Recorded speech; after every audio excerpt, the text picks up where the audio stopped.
Do you know why some people live past 100 while others fade away soon after 70? The difference often comes down to a handful of small but deadly mistakes, habits that seem harmless yet quietly eat away at your strength, heart, and mind. And if you're over 70, avoiding these 5 stupid things might be the most powerful choice you ever make. Growing old doesn't have to mean growing weak. In fact, the years after 70 can be the healthiest, most peaceful, and most fulfilling of your life, if you know what not to do. Unfortunately, most seniors unknowingly carry daily habits that silently sabotage their longevity. It's not the big diseases that end lives early, it's the tiny repeated acts that chip away at health one day at a time. In this video, we're going to uncover the 5 most dangerous mistakes that shorten the lives of older adults. These are behaviors most people don't even question, but each one quietly drains your vitality, clouds your mind, and weakens your heart. Stay with me until the end, because the first one will surprise you. It's something almost everyone does without realizing how destructive it truly is. If you're serious about living to 100, these are the traps you must avoid starting today. Now, let's get started. Number 1, neglecting regular movement and staying seated too long. One of the most damaging mistakes older adults make after 70 is believing that slowing down means staying still. Many think that resting more preserves energy, but in truth, too much sitting quietly drains it. The body was never designed for stillness. It was built to move, circulate, and breathe. When movement stops, everything else begins to decline. Blood flow slows, muscles weaken, and your heart loses its rhythm of strength. After 70 long hours of sitting, whether in front of the television, reading, or simply resting, can quietly build up risk factors for stroke, heart disease, and dementia. When you sit for too long, blood tends to pool in the legs. Circulation weakens and your arteries stiffen. Your metabolism slows down, your oxygen levels drop, and your brain receives less stimulation. The result? Fatigue, confusion, and loss of balance, all of which accelerate aging faster than any wrinkle or gray hair. I once met a man named Paul, 78 years old, who spent most of his days watching sports and dozing in his recliner. He said, "I'm just taking it easy." But after a minor fall, doctors found his muscles so weak that even walking across the room felt exhausting. His body had forgotten how to move efficiently. Within months of physical therapy and light daily, walking, his energy and appetite returned. He didn't need more medicine, he needed motion. You don't have to run marathons to stay young. Just 20 minutes of steady walking, stretching your legs, or light gardening can reignite circulation and keep your heart strong. Even simple habits like standing up every half hour, rolling your shoulders, or lifting light weights while sitting can make a profound difference. So if you want to live to 100, don't confuse rest with stillness. Rest heals, stillness decays. Your body is a rhythm, keep it moving, and it will keep you alive. Number 2, ignoring hydration and relying only on thirst. Another silent mistake that shortens the lives of many older adults is waiting until you feel thirsty to drink water. After 70, the body's natural thirst signal weakens, meaning that by the time you actually feel thirsty, dehydration has already begun. This may sound trivial, but chronic dehydration quietly damages nearly every major organ, especially the heart, kidneys, and brain.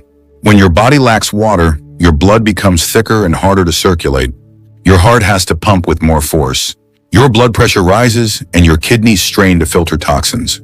Over months and years, this constant pressure wears out the cardiovascular system, leading to fatigue, dizziness, and even an increased risk of stroke. Older adults often underestimate how much water they need because their metabolism slows down.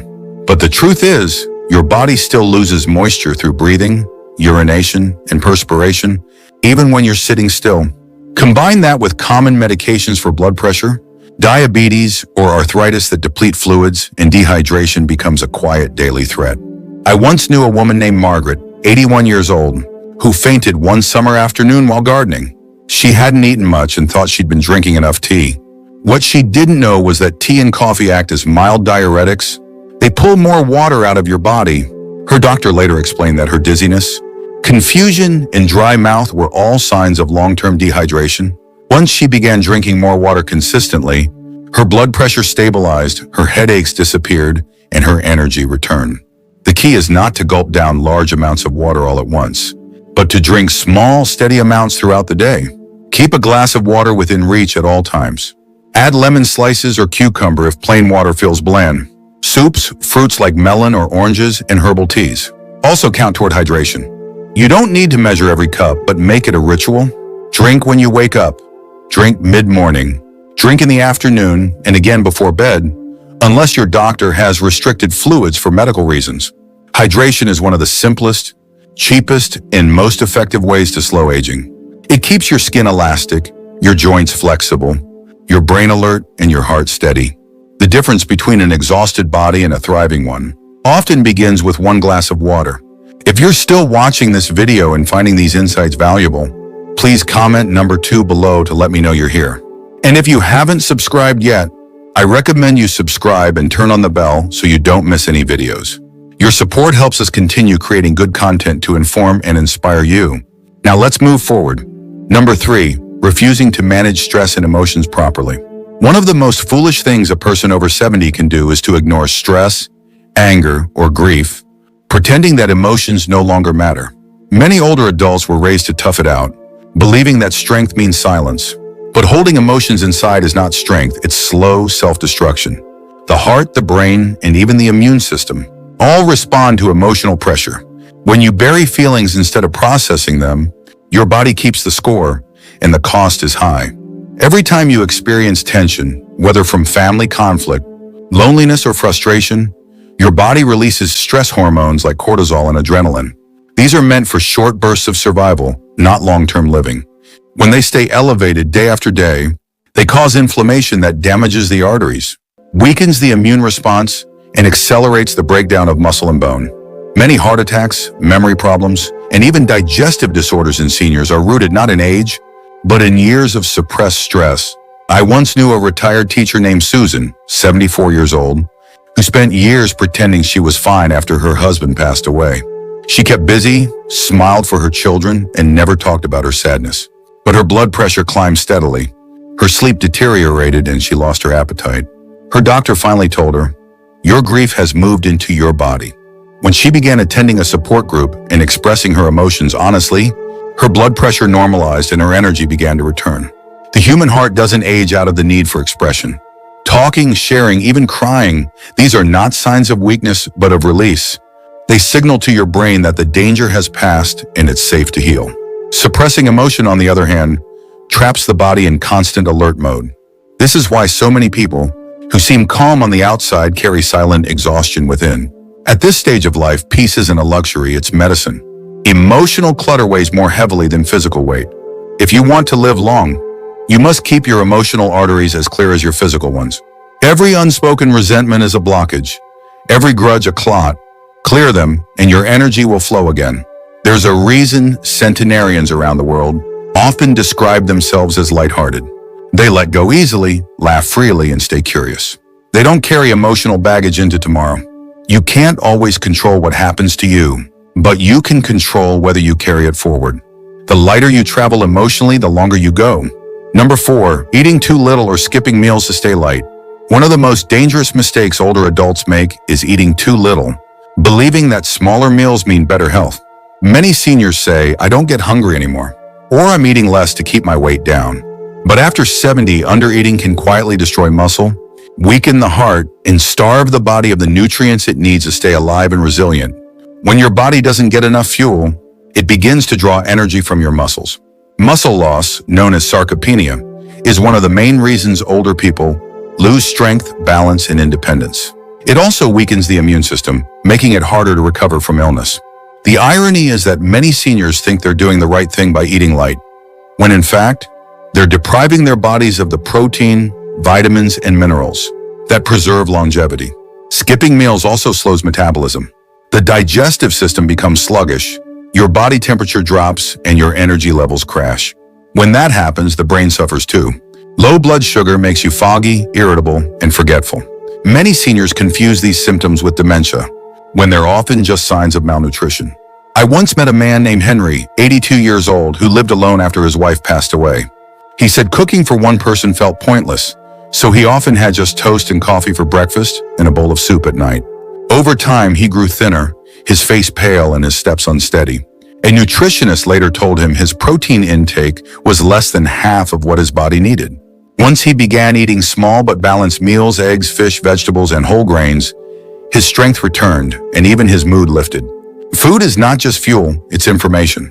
It tells your body how to repair cells, produce hormones, and maintain brain function. Without enough nutrients, the body begins to shut down non-essential functions. First, skin elasticity fades, hair thins, wounds heal slower, and immunity weakens. Over time, this internal starvation ages the body from the inside out. Longevity is built meal by meal. Every bite is a vote for life or decline. So don't fear food, respect it. At 70 and beyond, nourishment isn't about weight control, it's about staying strong enough to keep walking, thinking, and living with dignity. If you're still watching this video and finding these insights valuable, please comment number 4 below to let me know you're here. And if you haven't subscribed yet, I recommend you subscribe and turn on the bell so you don't miss any videos. Your support helps us continue creating good content to inform and inspire you. Now let's move forward. Number 5, avoiding medical checkups and dismissing early warning signs. The final and perhaps most foolish mistake that costs many seniors years of life is ignoring medical checkups and brushing off early symptoms. Too many older adults believe, I feel fine, so I must be healthy, or worse, I'd rather not know. But pretending something isn't wrong doesn't protect you, it only gives the problem time to grow stronger. After 70, the body becomes more delicate, and diseases move quietly. High blood pressure, diabetes, and heart issues often develop without pain or obvious signs. By the time symptoms appear, fatigue, blurred vision, or dizziness, the condition may already be advanced. Early detection doesn't just add years to your life, it protects the quality of those years. A simple blood test or heart scan could uncover a silent issue long before it becomes fatal. There's also a psychological trap many fall into. Some think that visiting doctors too often makes you feel sick, or that tests are unnecessary expenses. But the truth is, those few visits each year can make the difference between managing a condition and being consumed by it. Preventive medicine exists not to find disease, but to protect your independence. I remember a man named Edward, 79, who hadn't seen his doctor for over 5 years because he didn't want to hear bad news. One day he collapsed during a walk, later learning he'd been living with severe hypertension and early-stage kidney failure. With timely care, he could have reversed much of the damage. Instead, his delay cost him years of good health. Ignoring small symptoms, fatigue, chest pressure, frequent urination, or persistent cough is another deadly form of denial. These are your body's early alarms, quietly begging for attention. When you silence them with excuses, it's just old age or it will pass, you teach your body that its voice no longer matters. That neglect shortens more lives than most major diseases combined. Modern medicine isn't perfect, but it's a gift previous generations never had.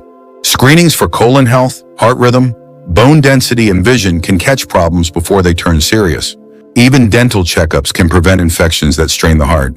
These small steps add up to decades of difference.